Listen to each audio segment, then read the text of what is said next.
জান্নাত দিবেন না দিবেন না বলেন? যারা টাকা এত টাকা দিয়ে মসজিদ নির্মাণ করে তাকে আল্লাহ জান্নাত দিবে না দিবে না বলে? বিশ্বাস হলো কিনা যে মসজিদ সাফ করনেওয়ালার যদি এত বড় সম্মান হয়, মসজিদ তৈরি করনেওয়ালার সম্মান কত বড় হতে পারে? চলেন এক মিনিট একটা মাত্র হাদিস শুনেন। আল্লাহ রাসূলের জামানায় একজন মহিলা ছিল, কালো মহিলা। তো মসজিদে আসতেন ঝাড় দিতে, আল্লাহ রাসূলের মসজিদে পরিষ্কার করতে আসতেন, কি করতেন, সাফ ঝাড় টাড় দিতেন। এবার কয়েকদিন হয়ে যে চার মহিলা আসে না। আল্লাহ রাসূল বলছেন যে কি ব্যাপার গো, ওই যে মেয়েটা আসতো পরিষ্কার করতে মসজিদ, তার আসে না কেন? সাহাবায়ে কেরাম বলছেন ইয়া রাসূলুল্লাহ, ওই মহিলা মারা গেছে। কি মহিলা মারা গেছে? তবে তোমরা আমাকে কেন জানালে না? সাহাবায়ে কেরাম মনে করছে কি আর জানাবে, ঝাড়ু দাননি। এটা কোনো বড় লোক সম্মানিত লোক যদি হয়তো আর বেশি লোককে জানাজানি হয় কি হয় না, কিন্তু গ্রামের যদি একটা গরিব লোক মারা যায় তো অত লোককে কি জানকারি দেওয়া যায়? যায় না। কিন্তু এমএলএ সাহেব মরেছে, গোটাই মালদা জেলা থেকে সবাই জমা হয়ে যাবে, হয় কি হয় না? তবে গরিব মহিলা, ফকিরনি মহিলা, ঝাড়ুদারনি মহিলা মরেছে, কাকে জানাবে? কাউকে জানাজানি নাই। সাহাবায়ে কেরাম যে নিজেই দফন করে দিয়েছেন, দফন করে চলে এসেছেন। আল্লাহ রাসূল জানেন না। আল্লাহ রাসূল বলছেন কি ব্যাপার, মহিলাকে কই? কইছে মারা গেছে। দফন কখন? না তো অমুক দিন।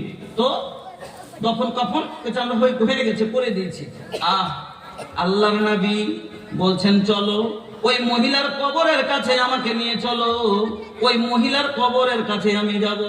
বিশ্ব নবী মুহাম্মদুর রাসূলুল্লাহ।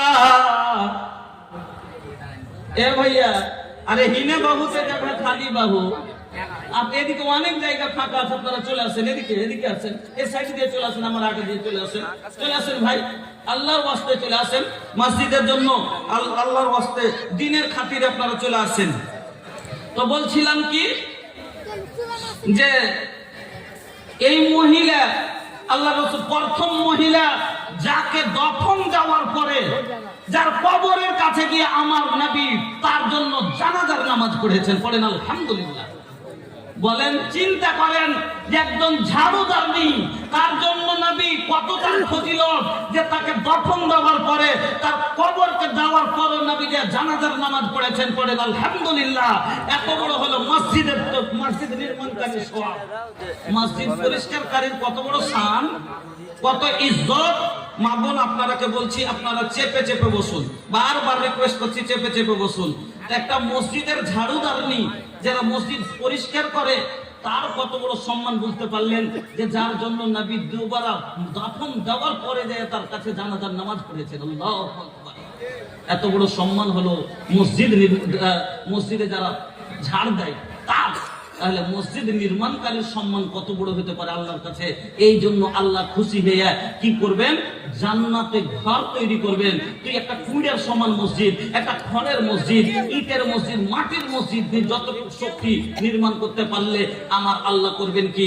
হীরামণি মুক্তা দিয়ে, সোনা চাঁদি দিয়ে আপনার জন্য জান্নাতে ঘর নির্মাণ করবে। বন্ধুরা আমার, তাহলে আপনারা বুঝে গেলেন, এখান থেকে দলিল পেয়ে গেলেন যে আপনারা যে মসজিদ নির্মাণকারী ইনশাআল্লাহ জান্নাতে যাবে, এতে কোনো সন্দেহ নাই। কেন? এটা আমার নবী বলে গেছেন। তা আমার নবী সত্য নবী না? আমার নবী সত্য নবী না? নবী আমার সত্য না মিথ্যা? মোহাম্মদ হারগিজ না গুফতে। আমার নবী কিরকম নবী শুনেন।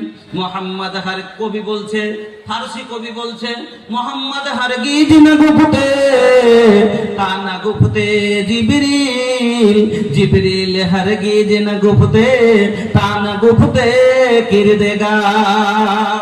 আমার নবী অতক্ষণ পর্যন্ত নিজের মুখ থেকে কোনো কথা বলতেন না যখন জিবরিল আমিন, জিবরিল আলাইহিস সালাম নবীকে না ওহী নিয়ে এসে বলতেন। আর জিবরিল আমিন অতক্ষণ পর্যন্ত নবীকে কোনো কথা বলতেন না যতক্ষণ আল্লাহ জিবরিলকে না বলতেন মুহাম্মদকে যাইয়া বলে দাও, অতক্ষণ জিবরিল আমিন কোনো কথা বলতেন না। তাহলে বোঝা গেল আমার নবী সত্য নবী, আমার নবী সাদিক নবী। আর আমার নবীর মুখ দিয়ে বের হয়েছে মামবানা লিল্লাহি মসজিদান, যারা আল্লাহর জন্য মসজিদ বানাবে, বানাল্লাহু লাহু বাইতান ফিল জান্নাহ, আল্লাহ তার জন্য জান্নাতে ঘর নির্মাণ করবে।